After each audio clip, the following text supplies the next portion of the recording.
Magandang hapon, ngayon po ay araw ng Sabado, October 28, 2023. Update po muli sa lagay ng panahon. Northeast monsoon o amihan ay nakakaapekto pa rin sa Luzon ayon sa Pag-asa.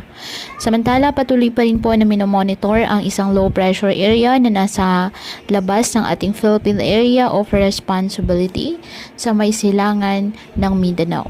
Ayon sa Pag-asa, ang nasabing LPA, mababa naman ang tsansa na maging bagyo sa mga susunod na araw. Ngunit inaasahang papasok ito ng ating Philippine Area of Responsibility, posible po sa araw ng Lunes. At ngayon, nakakaapekto na po ang trough extension nito sa ilang bahagi ng Visayas at Mindanao. Ngayong araw, dahil po sa Northeast Monsoon, asahan ang maulap na kalangitan na may mga pag-ulan sa Quezon at Bicol region.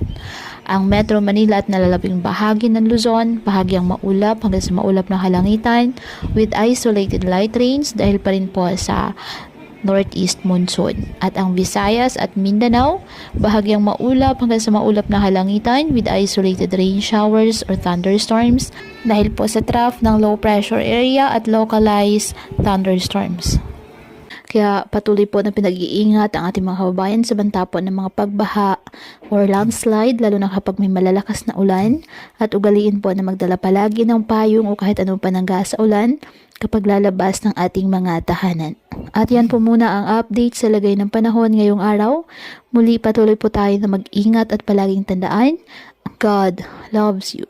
Stay safe and God bless.